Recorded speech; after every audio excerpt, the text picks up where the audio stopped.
इख्तिदार में नहीं आए, मगर गांधी फैमिली आगे बढ़ी।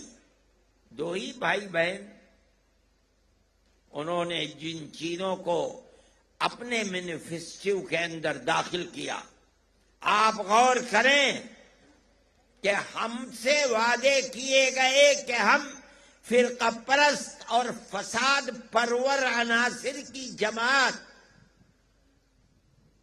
के ऊपर कदगन लगाएंगे, बंद करेंगे उसको। बजरंग दल के ऊपर हम कदगन लगाएंगे। अगर ये तारीख गवाह है इस बात की कि अगर ये स्टैंड उन्होंने आज से 70 साल पहले हिंदुस्तान के अंदर ले लिया होता, इख्तिदार उनके हाथ से न जाता,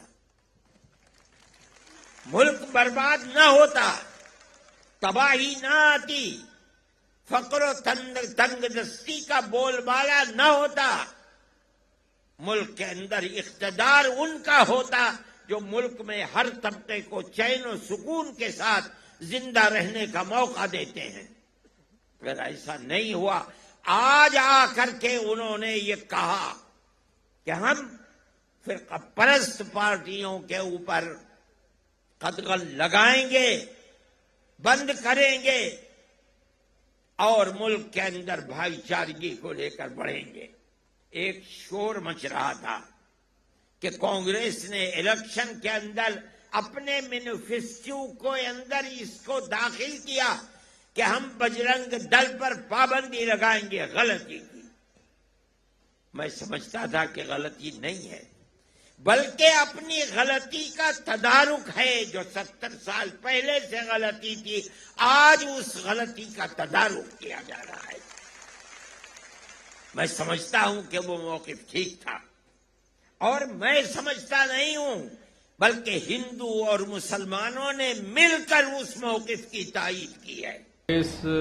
अगर देश को हिंदू राष्ट्र घोषित कर देती तो शायद बजरंग दल की आवश्यकता नहीं पड़ती। सवाल इस बात का, भूत पिशाच निकट नहीं आवे, महावीर जब नाम सुना। बजरंग बली, जब हम लोग बच्चे सिखाए जाते थे बचपन में कि जब कोई ऐसी आपदा है तो हनुमान चालीसा पढ़ो। बजरंग बली की वही आवश्यकता है जहां पे आतंकवाद है, जहां पे अन्याय है, जहां पे अत्याचार है। अगर ये देश हिंदू राष्ट्र हो जाता तो आज लव जिहाद नहीं होता, आज हिंदू राष्ट्र हो जाता तो देश में आतंकवाद नहीं होता, तो एक राम राज्य होता यहाँ। लेकिन कहीं न कहीं देश बंटवारा, एक तो हिस्सा पाकिस्तान हो गया और उसके बाद इसको जानबूझ के कांग्रेस ने सेकुलर बना दिया। तो मदनी साहब को समझना चाहिए, अगर ये देश हिंदू राष्ट्र हो जाता तो मदनी साहब खुद ही यहाँ नहीं रहते, अगर जो पाकिस्तान में ही रहते तो बजरंग दल की आवश्यकता नहीं, सब राम राज्य होता, सब खुशहाल होता जो यहाँ पे रहने वाले लोग हैं। तो कांग्रेस ने तो ये पाप किया कि, और कांग्रेस के पाप का ही कारण है कि वर्तमान में लव जिहाद जो हो रहा है, आतंकवाद देश में हो रहा है, केरला से लेके गुजरात से लेके हर जगह जो हिंदू बेटी बहनों के धर्मांतरण और लव जिहाद हो रहा है, तो उसका कारण कांग्रेस ही है। इसलिए जब 14 अगस्त 1947 को पाकिस्तान बन गया तो 14 अगस्त को भी भारत को हिंदू राष्ट्र घोषित करना चाहिए, लेकिन कांग्रेस ने मुस्लिम तुष्टीकरण के लिए नहीं किया, जिसके वजह से आज हिंदू संगठनों की आवश्यकता है, बजरंग दल की आवश्यकता है वो आत्मरक्षा के लिए।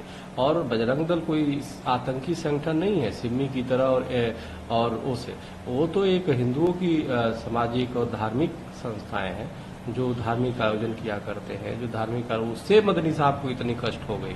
जाके पाकिस्तान में हिंदुओं से पूछे वहां पे क्या हालात है। तो यह बड़ा दुर्भाग्यपूर्ण है मदनी साहब का यह इस तरह की बयान जो है हिंदुओं के प्रति जो मन में इनकी घृणा है, नफरत है, वो दर्शाता है। और आप देखो ना, स्वामी प्रसाद मौर्य जी जैसे लोग भी बयान दे रहे हैं किस प्रकार के कि भगवा वस्त्र में जो है आतंकी हैं, उनको दूसरे आतंकी नहीं दिखाई देते हैं, वो दूसरे मजहब उस पर नहीं कर सकते, क्योंकि यह लोग जो है कहीं न कहीं पाकिस्तान और जो भारत विरोधी तत्व है उनके एजेंट के रूप में काम कर रहे हैं। मौर्य, स्वामी प्रसाद मौर्य जी का मौर्य नाम है स्वामी प्रसाद, लेकिन वो काम मदनी साहब और सब मिल करके कर रहे हैं। तो यह कहीं न कहीं इनके पेट में दर्द हो रहा। अगर जो हिंदू राष्ट्र देश हो गया होता, कांग्रेस बना दी होती, निश्चित रूप से कांग्रेस ने पाप किया, तो अगर बना दी होती तो ना स्वामी प्रसाद मौर्य इस तरह की बेवजह बयान दे